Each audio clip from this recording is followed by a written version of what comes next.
Who are you? How did you get in here? I'm supposed to be alone in this room. Why are you here? Well, whatever. Clearly, you're here for a reason. If you couldn't tell, I like music. And if you couldn't tell, I'm a metalhead. With that said, today we are going over the lyricism in metal music. Not just any genre of metal music, however. We are going over God's favorite genre, death metal.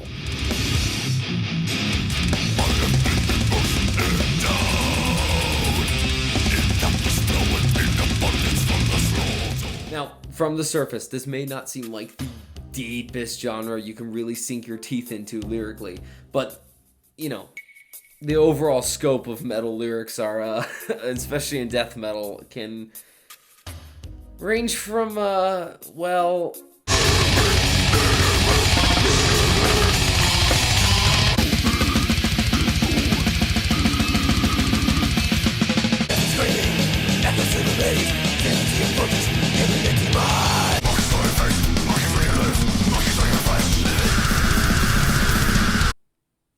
a lot of different things. Let's just put it that way. However, there is a lot more to it than initially meets the eye. It's not just I like killing people, there's blood and guts on my ceiling, and I'm playing with the entrails of my enemies. Now, obviously that plays a pretty big part of the lyrics in death metal. Stereotypical stuff is stereotypical for a reason. However, I would like to today show you just how death metal lyrics can shape other forms of mediums and their stories just a little bit differently when discussing the same things. Let's get into it.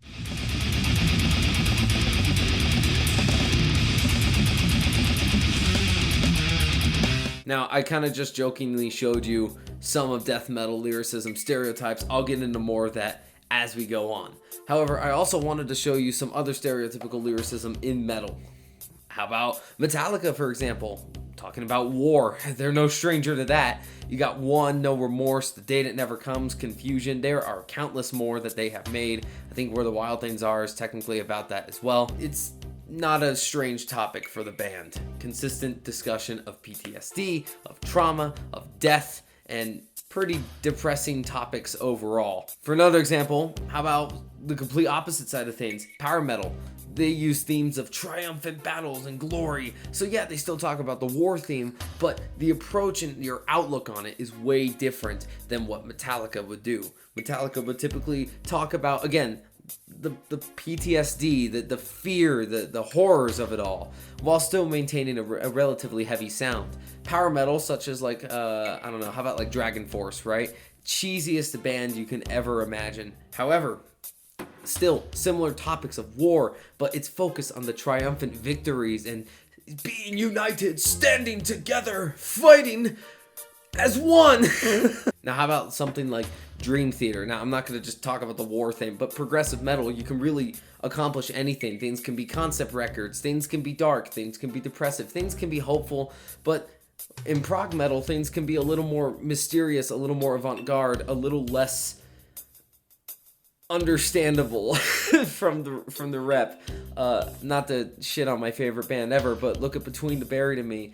You listen to a BTBM album and tell me you understand what the lyrics are trying to say the first time through. You're lying. Quit being a liar. Now, obviously, Metallica is a big band, but the rest of these aren't exactly the biggest bands on the planet. But what I'm trying to convey here is that each band has their own kind of lyrical stereotype that they play into themselves. And even within the genre that they play, stereotypes are attributed to those acts. Thrash metal bands are going to have a sound and a way they write lyrics. Not all of them are going to be the same, but a lot of them are going to have a similar vibe. Power metal is going to have a similar vibe. Prog metal can do whatever, but you still have an expectation of what that just might sound like. And with the lyrics to come, you might also have an understanding and kind of an expectation once you listen to these acts what that is going to look like, even if you don't know the band's style of their own. This is even expanded further upon with the instrumentation of the actual music. Thrash metal, really intense, in-your-face sound that Metallica, Megadeth, Slayer, and Anthrax, the big four, are going to shove in your face. These topics aren't to be taken lightly, and they're not going to let you know about them lightly. This is in-your-face music. It is pummeling, it's punishing. That is the point of the genre.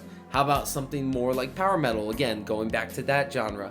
Something like that musically isn't going to be as obtrusive in your face. It's going to be bold. It's going to be loud. It is going to be almost chaotic at times, very busy musically, a lot of stuff going on, huge choruses with big vocal harmonies and really high range on the vocals too.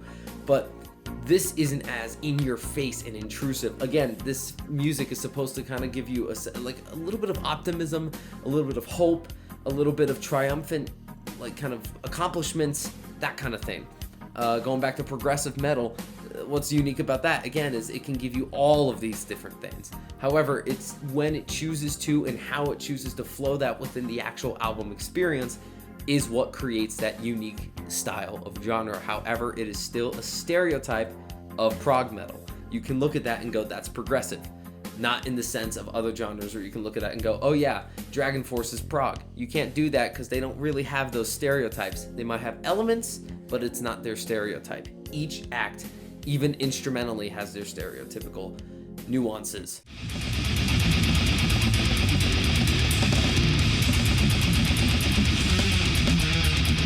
Death metal is very much in the same vein as a genre. More modern variation in the genre, something like Blood Incantation, Absolute Elsewhere. However, you look at the classics like Cannibal Corpse, like Incantation, like Suffocation, like Morbid Angel, and the band that I want to talk about today as well.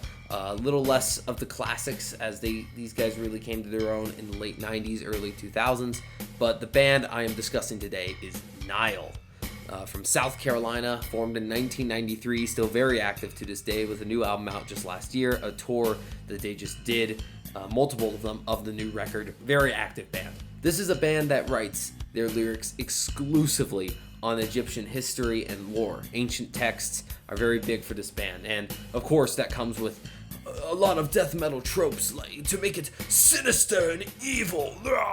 Today I want to delve into a specific song from Nile's, you could consider it Swan album in 2005, Annihilation of the Wicked.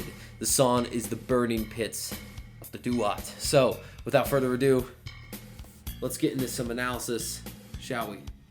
For reference now, this song's lyrics are being taken directly from the ancient Egyptian text, the Book of the Duat. God, I probably said that in the most white voice ever. Specifically, chapter 11 of the text. Now, I'm not going to fully detail the whole book here because, quite frankly, I don't really get it. It's a little too obscure, but I do know the chapter, and we're going to be talking about it. Essentially, what you need to know is that this song is about the enemies of Osiris being punished by severe torment and death based on their beliefs against the gods. The text goes into gruesome detail, not even just so much into death of the enemies, how they die, why they die, more or less even the details of environmental storytelling. A lot of detailing of how the gods look, what they're holding, what they're wearing, what they're made of, like the material of these gods is grossly detailed in the text, almost to a point of a fault,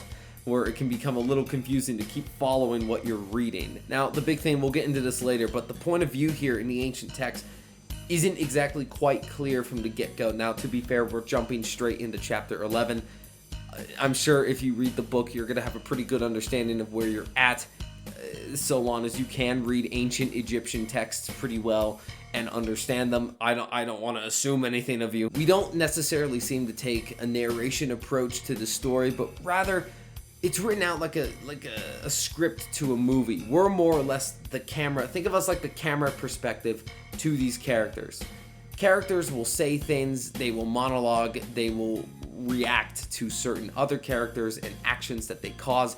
However, we don't perceive any of that through their lens. We simply are kind of like a bystander observing the madness at this exact juncture of the story. A key example of this is located at the very end of the chapter. It reads, "Those who are in this picture, who are depicted with the enemies of Osiris, of the Duat, and which," God, I'm so sorry for my pronunciation of this, Her-Uto F. Nailed it. "Who is the guardian of this circle, live by means of the voice of the enemies, and by the cries on entreaty of the souls and shadows which have been placed in their pits of fire. Kind of backing up a little bit, that sounds like a lot happening, and it is, they're dying. Yay. Essentially, this is a very drawn out way of stating that the enemies of Osiris stick with their beliefs against the gods, there to be cast down to the fires of hell and consumed. Now, to contrast with the Nile's lyrics in the song Burning Pits of the Duat, it reads like this: Sear me in the pits of the damned, immolate me in the pits of torment. I seek only the charnel bliss and the black caress of the burning pits of the Duat. I burn in this tomb of fire. Repeated, I think like 4 to 8 times or something like that. Now, immediately we are introduced to a very common trope of death metal, which is having that primary point of view. Remember how I said the story doesn't really take a point of view narrative, and rather we're just kind of an observer, a bystander to the happenings of the book? Well, immediately, something that happens in a ton of death metal is we're given a perspective, we're given a lens, we're given a character that we are put into the mindset of. We are going to observe the reactions and actions that this character faces, does, and even takes in mentally and physically, as we'll see in this song as a whole. We'll see it through his lens, and we'll understand his kind of point of views. And even in this song, which we'll get to this also in a minute, a key difference is his desires. This is kind of different from the stereotypical death metal track. Typically, when we're given the point of view of the victim, which we are given here in this track, we are typically observing a very helpless individual. We don't necessarily have the context for why they are put into the position that they are being put into, why they are dying, why they're being killed. Now, granted, most of the time, the story is either very religious, it's very spiritual, it's very supernatural, or it's just a flat-out murder and there's really not much else to it. A lot of death metal can be surface level and, not to be rude to them, but pretty meat and potatoes lyrically. And the Nile song here in the Burning Pits of the Duat, we are given that context. We know why these characters are in this perspective. This isn't, once again, this is not a concept record. However, it's based on a story. You can pretty much say that it is broken up into different pieces, different elements, and different parts of a story. However, it's all there. Whether it connects or not, I'm not terribly sure, and I'm not even sure how maybe these albums interweave with each other if the story is one big arc of history over time. However, in this particular track, we do have that context, and that is a significant difference between many other death metal songs. Essentially, what I'm trying to say here is that this track gives us enough context to the point where you don't actually have to go out and read this ancient Duat text to understand what the hell is happening here. This is a retelling of that story, which a lot of death metal songs don't. They usually just take from slashers or kind of very basic horror-esque concepts, things that frighten people, and put them into tracks so that they're not relatable, but you know what they're talking about. This is a full narrative. However, the biggest side of the victim story that we get to actually experience in this track, coming back to this point I made earlier, is their desires. Now, as mentioned prior, the original story does not have a perspective, a point of view.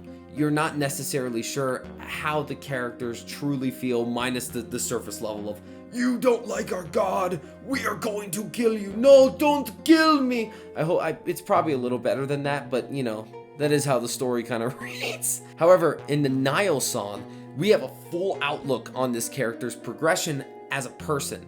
It doesn't progress much, but there is something there. There is a slight arc to character development in this track. In other tracks, if based on a very similar story, which I have to imagine they are, probably showcases this even further as well, playing into multiple of the tracks. The character's desires explains in the song's lyrics about how he's being casted down into the pits, why he is, but most of the track is going into the fact that he wants death, as if he's trying to send a message to the gods before him, bestowing him to the pits of hell, that he wants it. He almost desires it, hopes for it. Now, Carl Sanders, the primary guitarist and lyricist of Nile, pretty much the main guy of the band, talks about this in the liner notes. He states, I chose to write the lyrics from the doomed enemy's viewpoint. The character in the lyrics is not only resigned to his ultimate doom, but actively yearns for it. perhaps as a means to a quicker end to his torment, or maybe just the finality of glorious culmination of his chosen infernal path. I believe that the last bit that Carl Sanders here states is absolutely correct. It's the way I personally interpret it. The character in the song isn't just wanting death to get it over with. He's boasting his beliefs and faith of the underworld proudly. He wants the gods to know, hey, I believe in this. This god of Ra, this god of the underworld is what I believe. I am against you. He's not just standing his ground. He's making a statement to the gods before him and Osiris as well. This defiant, bold, and unempathetic showcase of belief, explicitly written in this Nile song, is exactly what the stereotypical stylings of death metal have within the lyrics. Characters aren't this shadowless, kind of empty, hollow husk. They have desires, they have beliefs, and they are always determined. The characters in other typical death metal songs, such as songs about murder, religion, politics, worldwide ending catastrophes, so much more, they do not back down on their beliefs. They stand their ground, they are firm with it, and whatever horrible things they commit to people, they are going to proudly announce it, boast about it, much like the character in the burning pits of the Duat. This is even in other Nile songs of more recent albums, such as The Underworld Awaits Us All came out last year. In my favorite song title ever, chapter for not being hung upside down on a stake in the underworld and forced to eat feces by the four apes. The character in this song is being tortured, tormented by the four great apes, but isn't willing to accept the pain, the humiliation, the suffering. He's defiant in his ways. That is what separates Nile lyrics from these original stories. In the original stories, they focus on details, making sure you understand the world around you, how each character thinks, looks, talks, sounds, acts, how everything they do is going to affect them personally. In the Nile stories, however, it's going to emphasize a very specific individual, usually the one who is suffering or casting down suffering. And it's going to emphasize that to sell you on the horrors or the devastation of these narratives. These lyrics are I don't know if intelligent is the right word, but these lyrics have a little more going on in them in the Burning Pits of the Duat, more so than other popular death metal songs. Let's take a look at Hammered Smash Face from Cannibal Corpse. That is a classic staple of death metal. It's about killing people. I don't know what else you expect. That's it. It's not any much more deeper than that, rather than delving into some really psychotic and kind of messed up mindsets that these characters possess, and a lot of Cannibal Corpse lyrics goes into that kind of mindset. But with Nile lyrics, it brings up a lot of conflict, it brings up a lot of disagreements between two different groups of people, it brings up war, it brings up religion, it brings up all these factors, but it brings up how these characters interact with it to create problems or to create suffering. That is the key difference in Nile's lyricism than not only the stories, but other death metal genres, bands, and songs as well.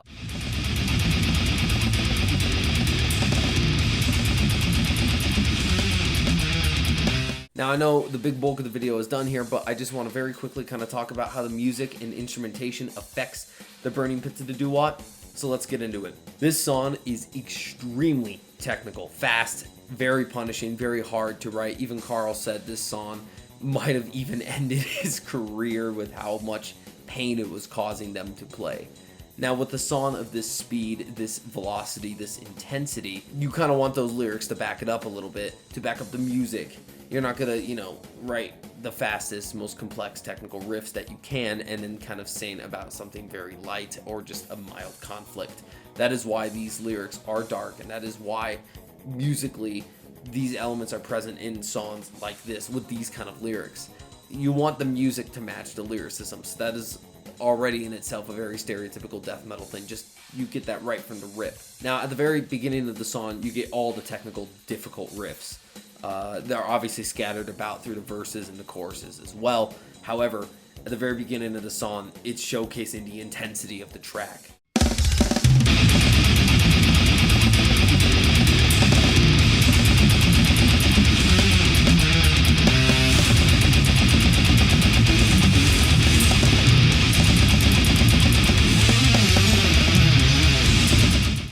The lyrics, however, when they come in, the riff doesn't necessarily simplify per se, but it does. And what I mean by that is that during, right as the lyrics start in the first verse, the riff sounds something like this.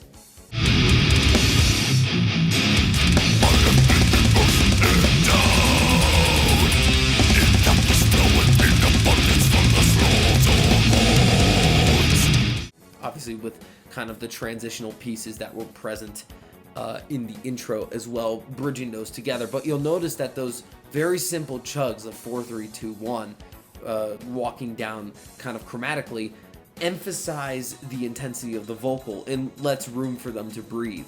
With that, you can kind of piece together the intensity of the lyrics as well. And this happens throughout the first verse, chorus, again and again. Now there's this kind of bridge riff where there's kind of a soaring vocal over it. It's like this very fast tremolo riff. It sounds something like this.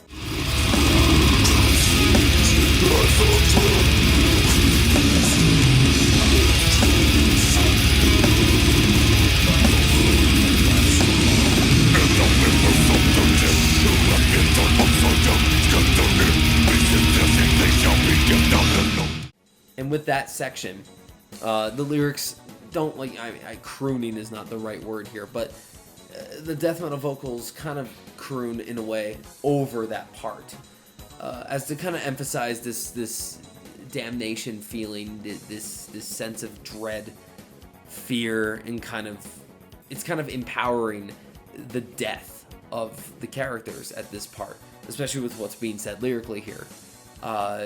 The reason that is done at this exact juncture of the song is because, again, that riff of tremolo is dark. It's kind of menacing. Musically and instrumentally, all those parts are building up for a very kind of atmospheric build-up section here that really lets those lyrics shine.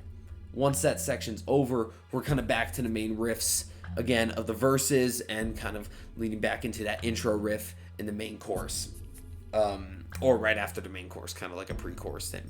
Same with the solos too. The solos stay technical as well. Now the song kind of ends how it starts, in a sense, but it does end actually on that chromatic descending riff. Those chugs that are so defining for the verses. And the reason it does that is because it's such a perfect amalgamation of the intro kind of chaotic madness and kind of the sense of dread and this conclusionary statement of the character's death.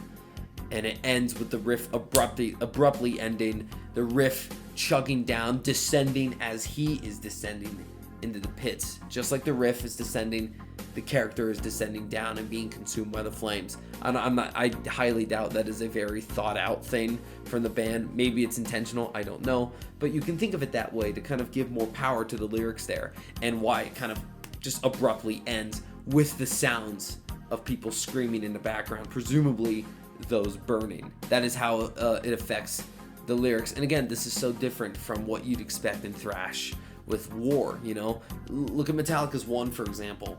That song has very dark and pretty disturbing lyricism and story of someone getting blown to bits by a landmine, losing all of their limbs, ability to hear and speak, and to see as well. So you lose everything, but you're still alive and you're aware of that. You're being experimented on. The horrors of that track could have easily been in your most stereotypical death metal song of the late 80s to early 90s, even the Nile song in itself, if it, was Egyptian, but whatever.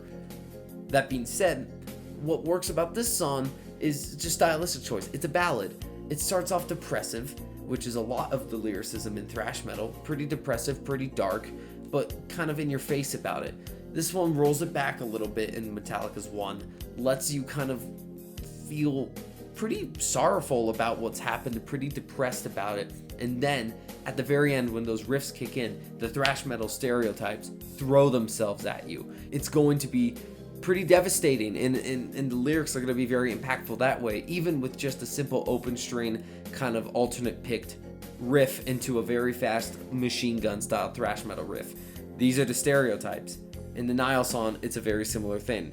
These riffs, these chromatic descends, chugs, these very emphasized technical bits, and these really fast tempo changes and blast beats all over the track in terms of drums, the kind of croon vocals with loud soaring death metal vocals and growls over some dark atmospheric parts are not only hints of black metal, but 100% critical of that death metal sound, especially for Nile.